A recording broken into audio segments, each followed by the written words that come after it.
Es difícil, no pasa nada. No es la primera vez que sucede.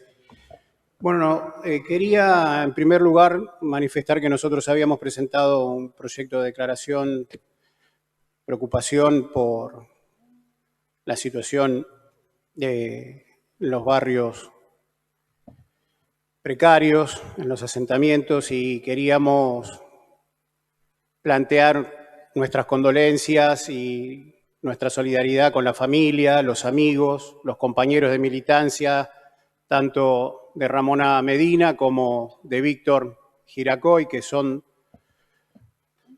los dos muertos por COVID en la Villa 31, allí en Cava.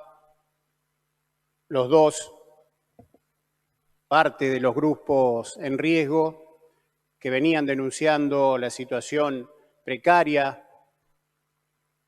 de la villa, la falta de agua, la falta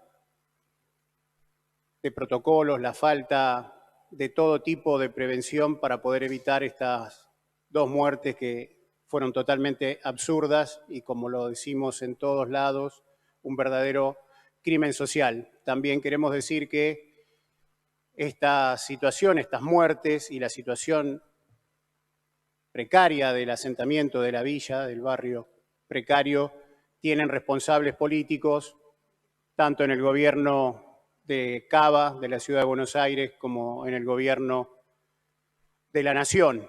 Nos preocupaba porque no es la situación que se vive únicamente en Cava, sino que también la tenemos en nuestra provincia, donde hay más de 1.800 asentamientos, la mayoría de ellos en el conurbano.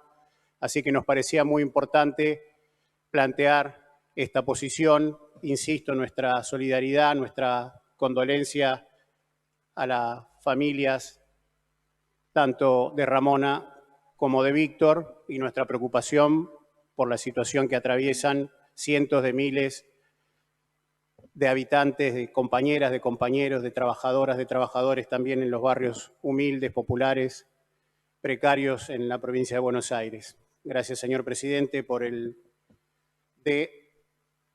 D1204-2021. Esa es la intervención.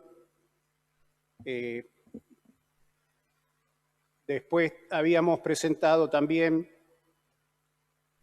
otra iniciativa, el proyecto D1206-2021, que plantea la adhesión al proyecto de ley de impuesto a las grandes fortunas que presentaron en el Congreso Nacional nuestra compañera y nuestro compañero diputado Romina del Pla y Nicolás del Caño. Rechazamos que sea el camino del endeudamiento, del sometimiento a los fondos buitres, a los especuladores, el único camino posible para conseguir los recursos para enfrentar la crisis sanitaria, económica y social que vivimos en la provincia.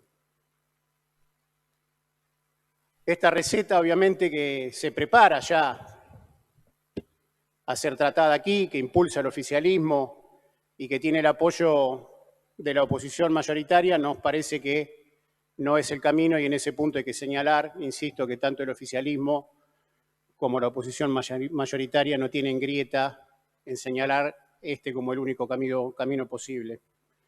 Esa misma receta que marca los últimos 45 años en la provincia de Buenos Aires, marca un rumbo de dependencia y de entrega nacional. Nosotros nos preguntamos hasta cuándo, como decía por allí un diputado anteriormente, si tomar estas medidas son parte de las medidas que se toman en el sentido de hacer todo bien. Nos parece que no, por lo menos para las grandes mayorías obreras y populares, no son las medidas que se necesitan. En la sesión anterior se aprobó, con un solo voto en contra, el de esta banca, el apoyo a la negociación que está llevando adelante el gobernador en relación a la deuda provincial. Ahí se hablaba de sustentabilidad, mientras que se deja a millones de bonaerenses en la miseria para garantizar justamente los pagos de una deuda odiosa, fraudulenta y que ni siquiera se investigó en lo más mínimo. Como también comentaron algunos diputados y diputadas aquí previamente, en su gobierno Vidal multiplicó por 5 veces, en 5 veces el nivel de deuda de la provincia, una deuda que no fue a la inversión, no fue a la ayuda social, en una provincia que tiene al 40% de su población en la pobreza y a la mitad de los niños que lamentablemente siguen asistiendo a comedores escolares o barriales. ¿A dónde fue toda esa plata? Es nuestra pregunta. Bueno, la respuesta la han dado infinidad de veces al pago de intereses y capital de la deuda. Cuanto más tomaban, más aumentaban los pagos de la deuda y se destinaban los fondos a otra cosa que no tenían nada que ver con la educación, con la salud y con la asistencia social. Los vencimientos solo de este año ascienden a 3.100 millones de dólares. Nosotros nos preguntamos cuántas cosas se podrían resolver con esa plata. Por ejemplo, se podrían hacer obras para que los barrios más vulnerables de los que hablábamos recién tengan agua potable, por ejemplo, tengan todos los servicios, tengan asfalto, para universalizar el servicio alimentario escolar, garantizando una alimentación no solo en cantidad, sino en calidad. Se podría elevar también la IFE a 30.000 pesos. Se podría fortalecer el sistema sanitario aumentando los sueldos de los profesionales, a los que llamamos todos héroes, pero que trabajan en condiciones precarias y con sueldos de miseria.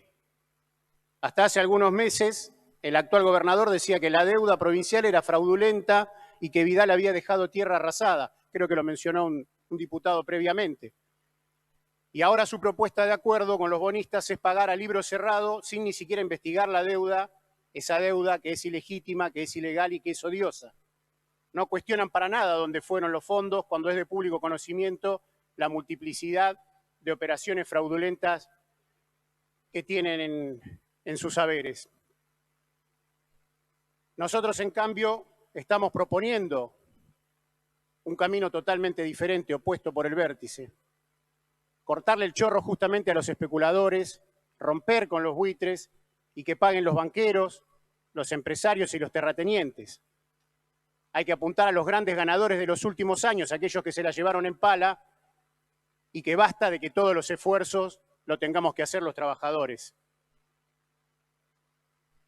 Justamente a los grandes empresarios no se le toca un centavo, al contrario, a los empresarios miserables, de los que se hace mención por ahí, muchos de ellos fugadores seriales, como Techin, Clarín, Volkswagen, Mercedes-Benz, McDonald's, se los premió pagándole la mitad de los salarios a sus trabajadores y se plantea como histórico este acuerdo que hace pocos días se firmó en el marco del Ministerio de Trabajo y que rebaja el 25% del salario de los trabajadores y que lamentablemente tiene el aval de la traidora CGT.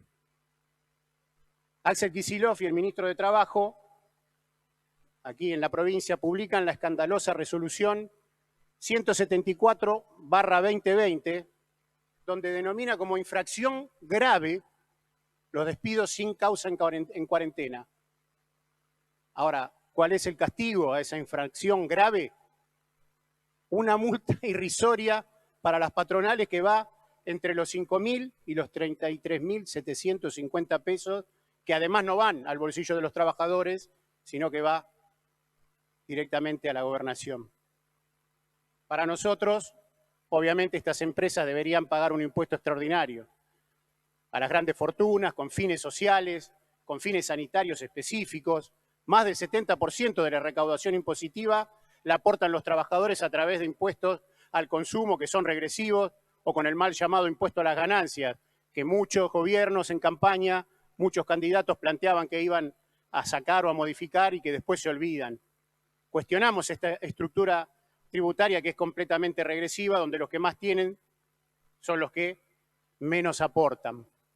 Y sabemos cómo termina esta película porque ya la vimos. Es la misma que vienen repitiendo década tras década y hoy más que nunca, ante esta catástrofe que se avecina, en la que estamos inmersos, hay que cambiar las recetas, dar una salida desde los intereses de los trabajadores y el pueblo. Por eso, desde el Frente de Izquierda y los trabajadores, sostenemos el desconocimiento soberano de la deuda y un cambio de rumbo en la política nacional, donde el no pago a la deuda sea una decisión soberana, justamente para terminar con la dependencia nacional y como parte de un conjunto de medidas que afecten a los intereses de las que se la llevaron en pala, justamente. Ahora, hace décadas, históricamente. Hay que nacionalizar la banca, entendemos, y el comercio exterior, frenando la fuga de divisas en la que los banqueros y especuladores son especialistas, tienen doctorados en eso, y nos parece importante también plantear como una medida fundamental la renacionalización de todas las empresas privatizadas, obviamente para volver a tener el control de los recursos estratégicos del país. Una vez más les decimos a todos, dejen de mentirnos, de esta no salimos entre todos como plantean, porque si la receta es garantizarle las ganancias a Techín, a los grandes terratenientes, a los bancos y a los especuladores, lo harán a costa del hambre y la miseria de millones de trabajadores en nuestra provincia y en el país también. Gracias, señor presidente. Gracias, diputado. Tiene la palabra por el expediente de